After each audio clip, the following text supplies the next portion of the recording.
السلام عليكم، ازيك يا عزيزي؟ عامل ايه؟ النهارده فكره الفيديو ببساطه وكل اختصار يعني هجيب كل لاعب واجيب لك افضل تطويره ممكنه ليه والبوستر اللي تضيفه له، وعشان برضو مش كل لاعب عنده مميزات بس في عيوب، فهنحاول نغطي على قد ما نقدر على العيوب ديت.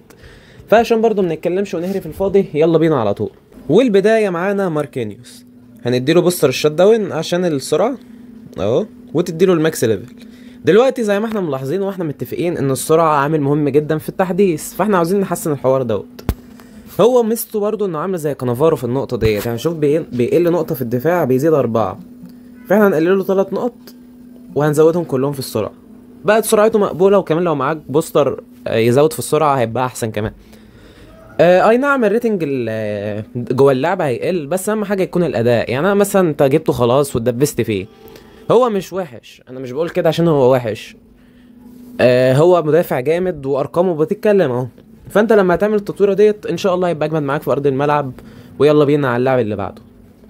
ودلوقتي هنتكلم على برناردو سيلفا، هنديله الاسترايكر. وبص بقى، احنا مش هنديله ولا ام اف ولا اي حاجه، احنا هنديله دهيت. ونقوم عاملين ايه بقى؟ هنقلله 3 نقط هنا ونزود له واحده هنا. اطلعي بقى، نقلل له واحده هنا وتديهم له كده. بص بقى، انت هتقول لي احنا كام ما صلحناش حاجه ومش عارف ايه. انا اللاعب اللي انا جبته برناردو سيلفا، تمام، وجربت عليه حاجات كتير قوي. يعني جربت التطوير اللي انا قلت عليه في الفيديو اللي فاتت، ما كانتش حلوه بامان. فجرب التطويره ديت. هتقول لي ما احنا ما ظبطناش الفينش مش عارف ايه. انا جربت تطويرات، وصلت الفينش والله بتاعه ل 84، وكان وحش، كان سيء جدا.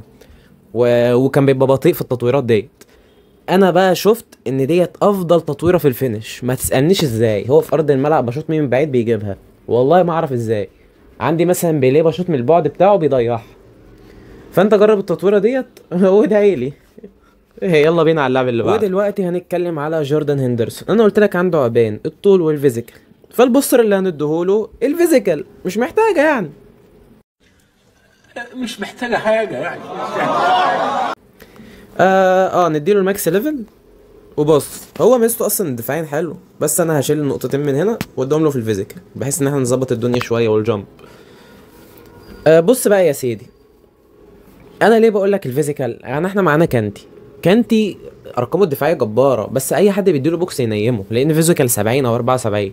انا عامل برضو تطويره حلوه لكانتي اللي عاوزها، ومعايا تطويره بتوصله 102 كمان. المهم نرجع لموضوعنا.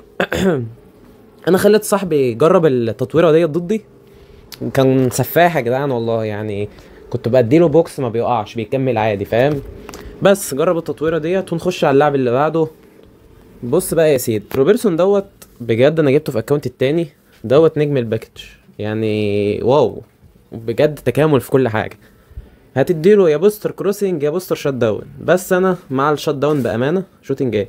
مع الشات داون عشان حته الدفاع دي برضه. الكارت دوت ما بيسيبش فراغ وراه زي ارنولد. بيطلع لما الكوره تتباصى كتير قدام زي بين وايت، بس على سريع بقى. رفعاته ما فيهاش غلطه، وخفيف نسبيا. يعني مش بقول خفيف ان هو مهاري قوي، يعني هو خفيف بالنسبه للي بيعادي.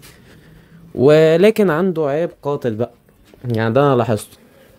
كنت كل ما العب بيه يا جدعان، لو انا سهيت بس وانا بتحرك بيه ما بيقطعش الكوره، لازم تقف تمركز 100%. لو هو بيجري ورا واحد هيجيبه عادي، انما لازم اللي هو وانت مثلا داخل 1-1 تركز جامد وانت بتدافع وبس. ده يكون لو انت بتركز معاه في الدفاع خلاص مش هتحتاج حاجة تانية. ونرجع بقى للعبة عشان اديكوا تقييم اخير بعد تجربة اللعيبة. ودلوقتي بعد مراجعة الطاقات والتطويرات الجديدة والاداء على ارض الملعب، وان انا لعبت بيهم ولعبت ضدهم كتير، فاقدر اعد التقييم لاني غير مراكز لعيبة. مبدئيا هظل على موقفي، وهندرسون رقم 4. اي نعم التطويرة الجديدة خلته افضل، بس برضه لسه مش الواو لانه قصير. الدي ام اف لازم يا جدعان 190 واكتر من الاخر يعني في الطول. المركز الثالث للاسف سوف يتراجع معانا برناردو للمركز الثالث. اي نعم هو جامد وكل حاجة والتطويرة بتاعته جامدة، بس برضه مش الواو. قصير، رجليه قصيرة جدا جدا جدا، عامل زي ميسي ومارادونا. اي نعم دي ميزه كبيره وبيعدي وكل حاجه، بس اي واحد رجله طويله يا جدعان بعديه الاقيه رجع رجله جابني ويقوم برناردو بقى ميت على الارض، فبتقتل الهجمه خالص يعني. فعشان كده ده العيب الوحيد اللي انا شفته فيه، انما اي حاجه غير كده لو انت متكيف مع كده او متعود على لعيبه زي ميسي ومارادونا هاته طبعا. المركز التاني ماركينيوس لانه سرعته بانت في الملعب. والمركز الاول بدون منازع روبرتسون. اتمنى اكون فدتك، ودي تكون نهايه حلقتنا النهارده. متنساش تحط اللايك والسبسكرايب وتفعل زر الاشعارات عشان يوصلك كل جديد. سلام.